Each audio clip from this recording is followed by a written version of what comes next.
Kita tak bisa hukumi status seseorang. Tak bisa hukumi iman dan baiknya seseorang. Tapi kita bisa melihat tapak dan jejak kebaikan yang ditinggalkan oleh orang itu. Kan kalau ingin lihat orang husnul khatimah, baik atau tidaknya, karena itu husnul khatimah, bukan husnul bidayah. Husnulnya di akhir. Kebaikan tampaknya di akhir. Setelah wafat, tampaklah kebaikan-kebaikannya. Virallah kemuliaan-kemuliaannya. Itulah kemudian yang kita ikuti tapak jejaknya. Maka bagaimana menjadikan semua nilai kebaikan itu punya nilai di akhirat? Karena nanti, mohon maaf, ada orang pun ahli dunia, tapi baik. Jangan salah. Ahli dunia, tapi baik. Cuman sayang kebaikannya tidak disiapkan untuk akhiratnya.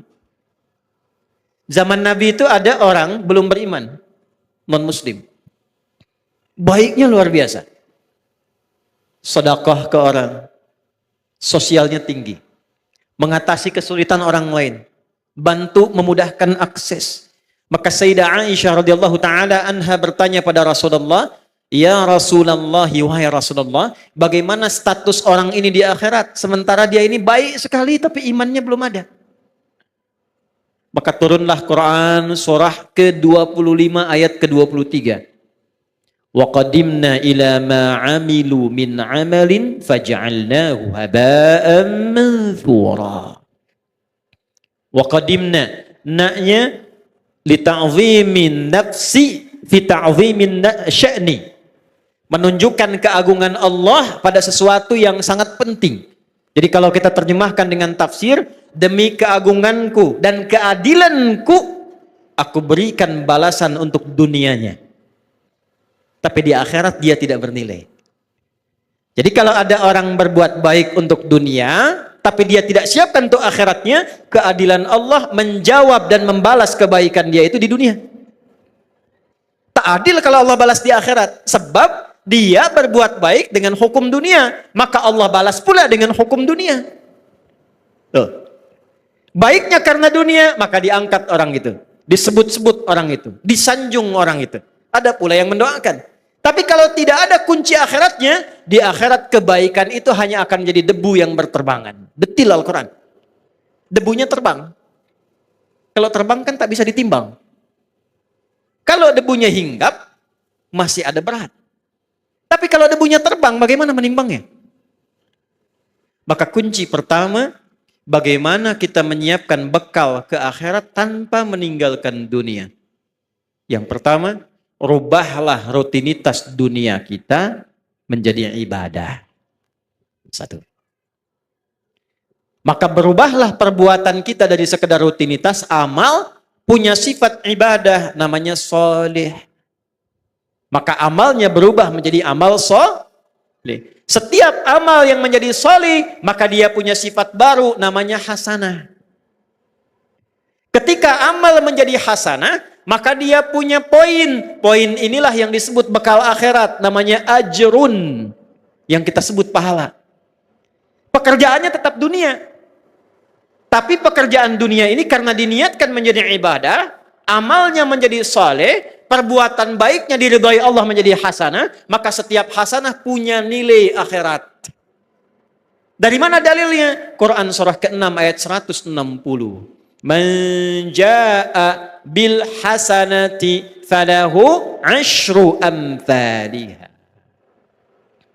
Setiap perbuatan yang baik yang kita kerjakan dengan niat akhirat menjadi hasanah. Akan dikonfirmasi hasanah ini di akhirat dalam bentuk pahala sebagai bekal pulang. Karena itu doanya, Rabbana atina fid dunya hasanah. Dikonfirmasi hasanahnya di akhirat. Wa fil akhirati hasanah. Nah sekarang, bagaimana cara merubah perbuatan dunia menjadi hasanah, menjadi punya nilai akhirat?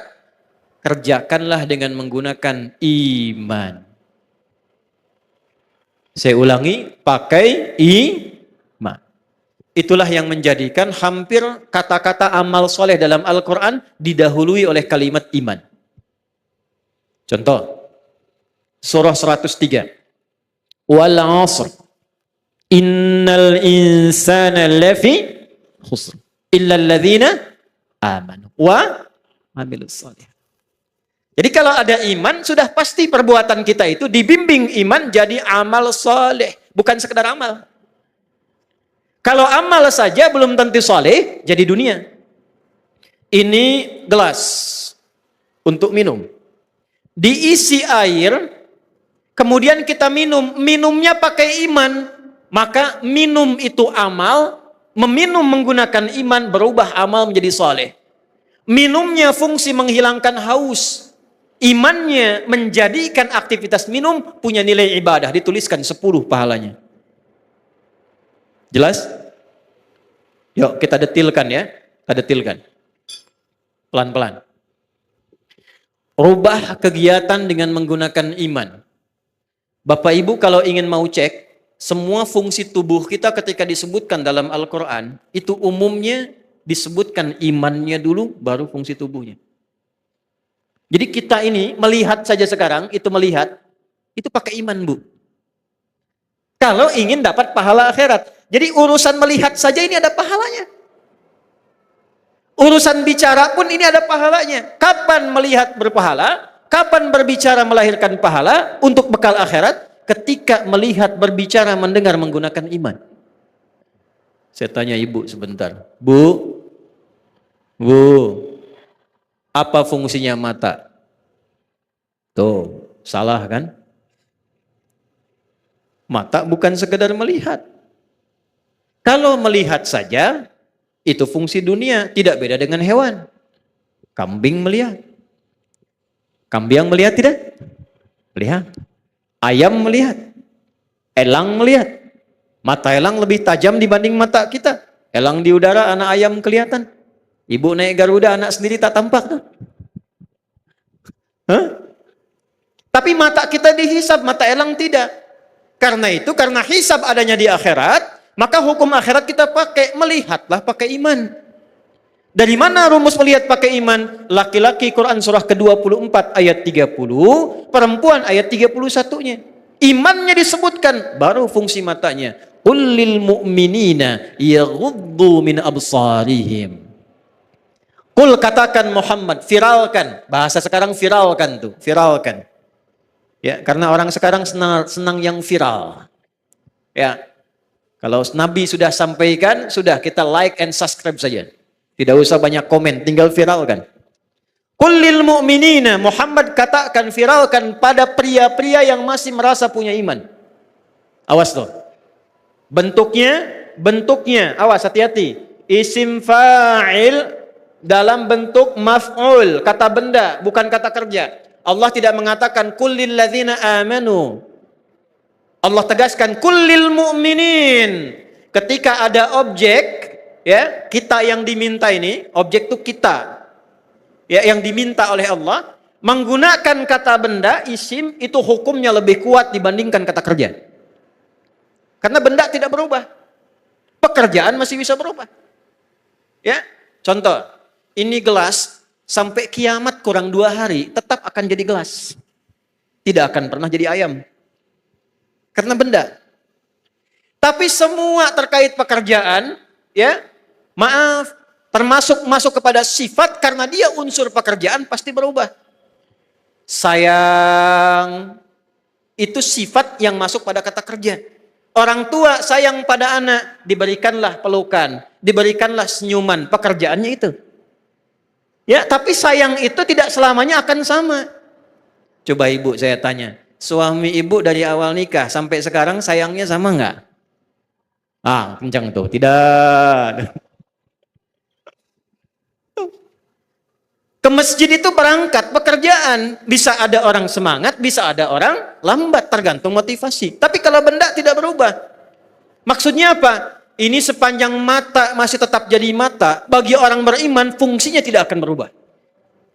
Apa fungsinya? Yaghuddu min absarihim. Imannya akan membimbing matanya hanya untuk melihat apa yang dibenarkan oleh imannya. Bila kata imannya ini tak baik, maka ghaddul basar. Kata imannya palingkan. Karena itu standar pria yang punya iman, imannya akan menuntun matanya dan membuat batasan. Ini yang boleh dilihat, ini yang tak boleh dilihat. Beda dengan yang belum punya iman, semua bisa dilihat. lisan. Dari mata turun ke, oh jangan langsung ke hati aja mbak. Dari mata turun ke lisan, ke mulut nih. Apa fungsi mulut? Mulut ketika disebutkan di Quran, imannya dulu disebut, baru lisannya. Ya ayyuhalladzina amanu, imannya dulu. La yashar qaumin qaum, la yaghtab ba'dukum ba'da. Nabi kuatkan, man kana yu'minu billahi wal yaumil akhir, imannya dulu. Falyakul khairan aw liyas. Ternyata mulut fungsinya untuk berkata yang baik-baik. Kalau punya iman.